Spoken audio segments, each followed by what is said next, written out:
Hello and welcome. I am the Organizer Advisor, your organizational advocate to help you enhance your happiness and transform your life.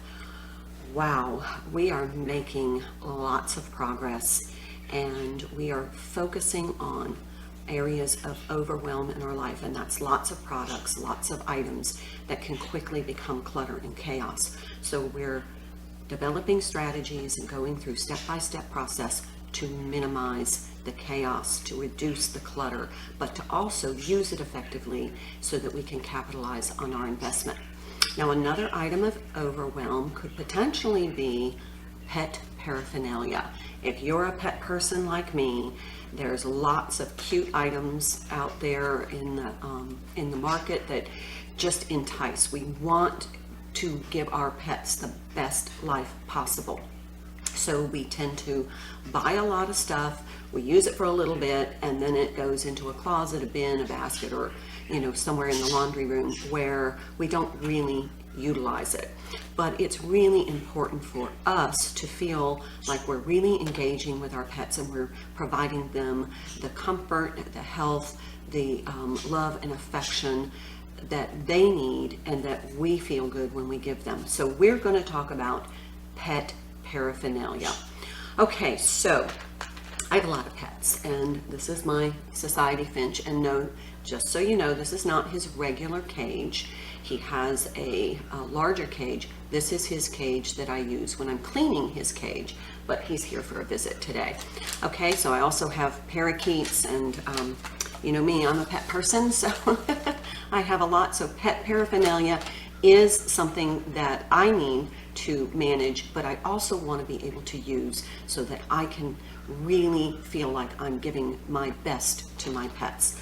So let's talk about pet paraphernalia. Now, if you need to stop the video and just kind of go do your safari and grab your bin, basket, or box and go collect all your pet items, you're going to want to collect your dishes, your leashes and collars, your clothing, harnesses, more clothing, toys, and we'll talk all about those. But you also want to get your all your pet papers, and we're going to talk about each of these components.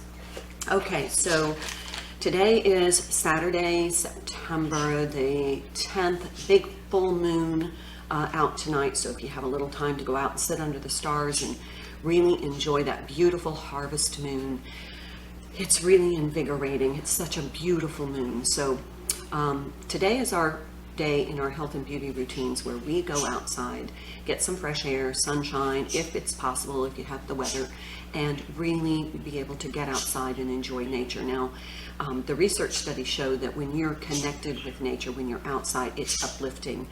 Your body calms, your blood pressure goes down, you really can be present in the moment, but just enjoy the beauty of this beautiful planet that we live on. So try and get outside to a park, go for a hike, do some kayaking, whatever kind of outdoor activity that you like. If it's your children or grandchildren or in sports, we have a football game today for my grandson. That's an opportunity to really get outside and really just enjoy. But we also want to make time to get our pets out. It's really important that we have that bonding time with our pets, but pets need exercise too.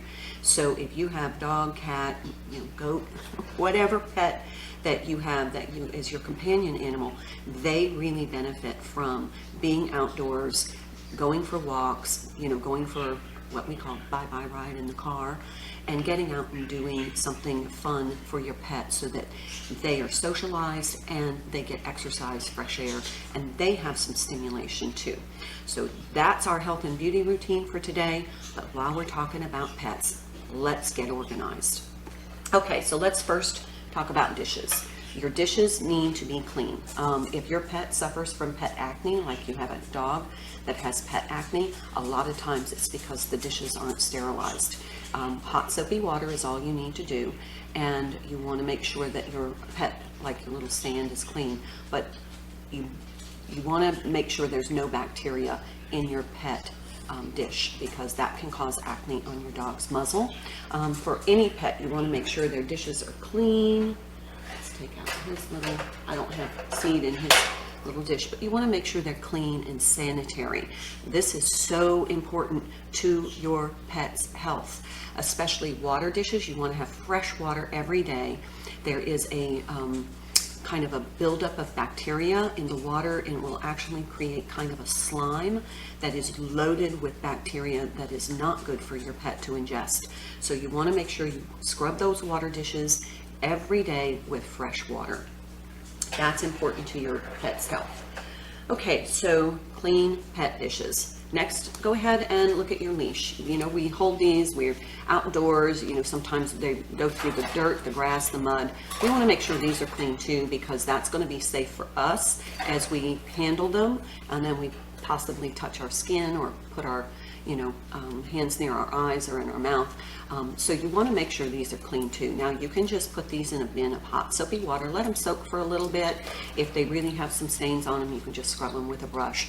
But you know, if they're clean and they're bright and they're, you know, they don't have a dingy, dirty kind of look about them, you're going to be more inclined to use them.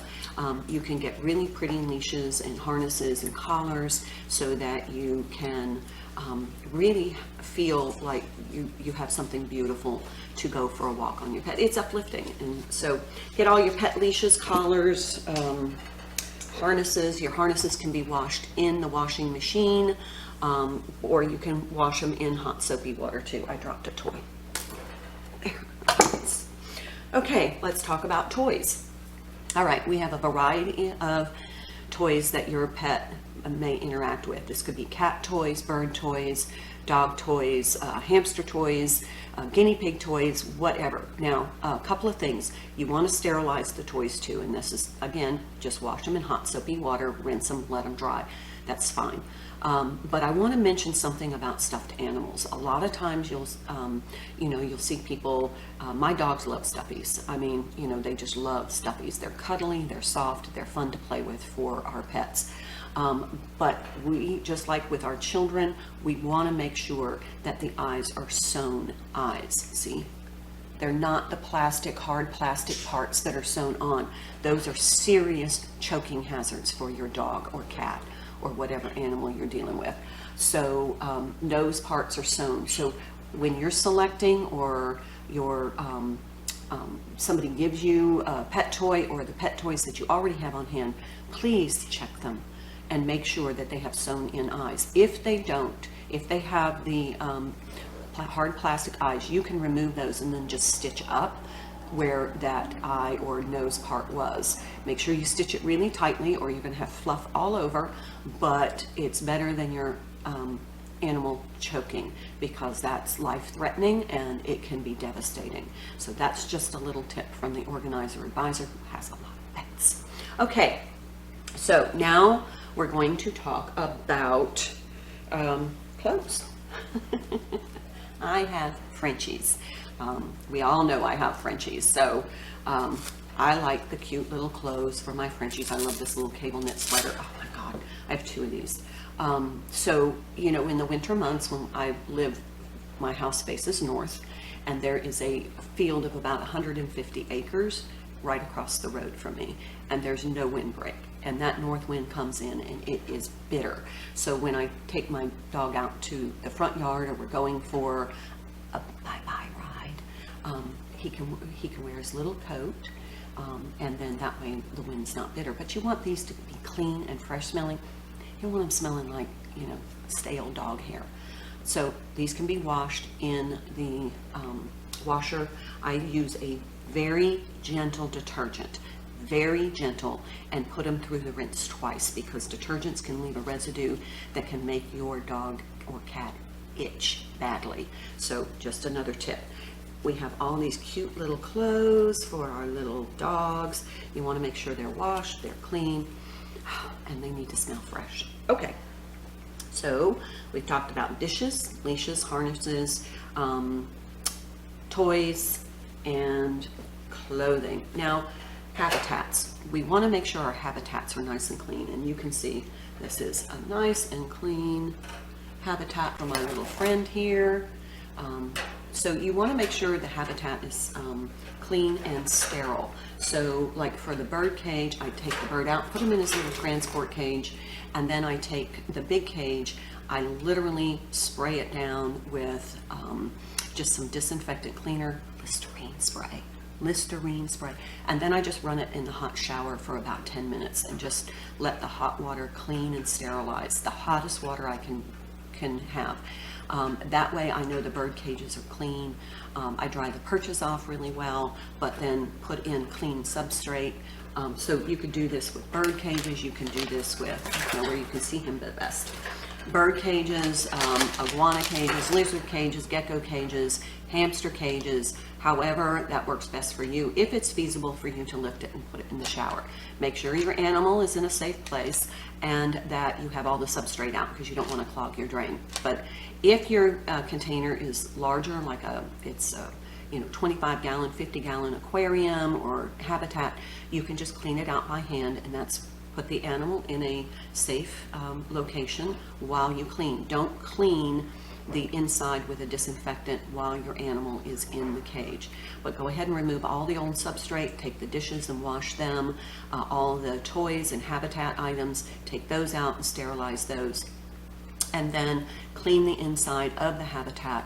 Again, I use Listerine spray, and then I spray it down, let it sit for a minute, and then wipe it down. Listerine is going to clean all the gunk off, it's going to sterilize the surface, and it's safe and non-toxic for your pet. Okay, so pet habitats, clean substrate, clean dishes. If you groom your pet, brushes, combs, any kind of grooming items, you want to get all of those together, and this is going to be your dry shampoos, your coat sprays, your any kind of grooming brush tool that you use, your dental toothbrush for your pets, whatever. Go ahead and grab all of those, and you can put those in a dedicated bin so that you have all of your grooming items together. It can be a clear plastic bin, it could be a basket or a box, whatever you have on hand that works for you. I'm not an advocate of going out and buying a lot of boxes and bins unless you don't have a lot on hand. But if you have something decorative such as a basket, that works just fine too. Whatever works for you, where you can utilize something you already have without going out and spending a whole lot of money. Bins and containers are extremely expensive right now. So I'm trying to advocate using what we have on hand, but if that doesn't function for you, go out and buy something that is going to serve your storage needs. Okay, we also want to talk about like this flea collars. This is something I need to reorder for my cat. My cat has an allergy to fleas, and I live in Florida. So I need to, she always has to wear a flea collar. So I have to reorder these. So another thing you want to do is just kind of look at the things that you use with your pet and make sure that you have something on hand. Now, if you have product overload, use what you have first and then replace what works. Don't buy a bunch of stuff on impulse that you're not going to use. It's just going to be clutter. If you don't use it, it's clutter. That's the fundamental rule of organizing. If you don't use it, it's clutter. So we're going to minimize the amount of clutter by using what we have and only purchasing what works. So if you have dry shampoo that you never use on your dog, don't buy it. So that way you'll minimize clutter. Now let's talk about medications. Same rule applies for pet meds as for our people meds, and that is safe, secure box that you can lock and that you can put out of the reach of your pets and kids. Pet medications are have the same dangerous potential as human medications. They're the same medications. So you want to make sure you have a storage device and that you go through and check your expiry dates. Make sure that your meds are up to date. Another little tip that I have is sometimes these, I'm old and I can't see the little writing there all the time, and sometimes it fades. So for prescription medication or for medication that you want to label, what I do is I put it into a zip top bag. I write the name of the med and what it's for. That way I can just go through instead of looking at each little label, trying to figure out what it is and what it's for. I have a pet pharmacy. I keep a lot of pet meds on hand. But I just put them in these little Ziploc bags and I write what they're for and the name of the meds. Now you can have, you know, over-the-counter supplements that you give your pet. They still need to be stored in a safe, lockable storage container so that your pet can't get them. A lot of these are enticing. They're like treats, like your HeartGuard or heartworm meds in a treat form to make it easier to give. It's enticing. I have dogs that'll chew this right up to get to the meds inside. So keep your meds in a safe, lockable box, high away from where your pets and kids can access them. Check the expiry date, and also if you need to safely dispose of those medications, then you can take them to your box chain pharmacy, CVS, Walgreens, I think Rite Aid to Publix, and they have a medication kiosk where you can just drop them in, and then that way you don't have to worry about you know, disposing them in the garbage and wildlife getting them, or you know, out here you know, coyotes and neighbors' dogs and those kind of things. I don't want them to be at risk either. Okay, so now let's talk about pet papers. You want to create a file for your pets. Now you may want to create a file folder for each pet, for in my case, so I can keep all their vaccine records, all of their vet records. You might want to have a vaccination chart. You want to have, if you have dogs or cats, you have to have a rabies shot administered by a veterinarian in all states. You want to have proof of that. Your dog licenses, any information, like here's the French Bulldog information sheet, just anything pertaining to your pets, that's paperwork. You want to have a file. Now, if you have multiple pets, have a file folder for each pet. I also put my really important papers in Ziploc bags, you know me, so that in the case that I'm, you know, working with the papers or doing my vaccine audit or looking at some of my pet materials, something spills, they're protected in their paperwork. Okay, so let me check my notes. Keeps me focused. So we've talked about, pet bedding. You want to wash your pet bedding. Again, you want to wash it in very gentle detergent. And then you want to run it through a rinse cycle twice, just to remove any kind of detergent residue, because you don't want that to cause your pet to itch. So pet bedding, habitats, dishes, bowls, toys, leashes, collars, clothing, pet paperwork, medications, and then pet health and hygiene. We want to set up a system for taking care of our pets. We have pet meds that need to be administered monthly, like for dog and cat, flea, heartworm. For birds, you may have vitamins you put in their water. So we want to come up with a system so that we are on kind of a timeline for when we administer, because you don't want to over-medicate. That could be very toxic to your pet. And you want to make sure that you have a system so that you remember. Now, I like to do all of my pet meds the first day of the month. So I do pet meds, flea treatment, heartworm treatment. My goats get their oral vitamins, their worming medicine, everything that you do that you need to do on a monthly basis. Select one day of the month, write it down in your calendar, put something in on your phone to remind you, so that way you keep consistency of care so that your animals have the benefit of that consistent med. Also, you want to have a process for grooming, like what day do you do nails? First day of the month, last week of the month, whatever. I do, you know, I trim the cat's nails. Everybody gets a bath. All the bird cages get sterilized. All the, you know, everything is just clean, clean, clean. Everything gets washed. You can do it on a weekly basis. So like on Saturday before you go out, you may want to throw all of your pet clothing, bedding.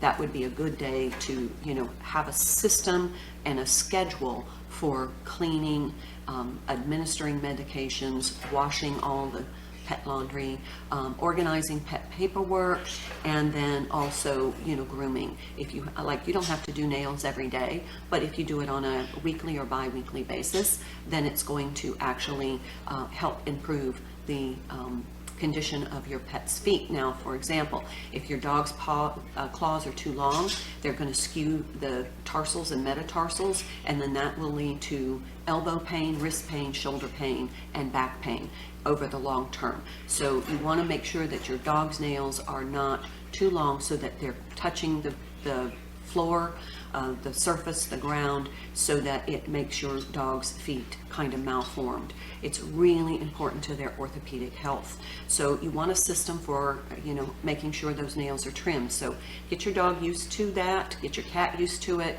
My cat's used to having her nails trimmed every month, and that minimizes the damage on the furniture. Okay, so I think that's all for today. So grab your pet, throw in the pet laundry, pet beds, put the dishes, you can even put them in the dishwasher, grab the leashes, grab a water bottle, and go hiking with your pet, go for a walk. It's good for you, it's good for your pet, and you're going to feel happier, uplifted, and that's what this process is all about. Enjoy your day. Until tomorrow, love you.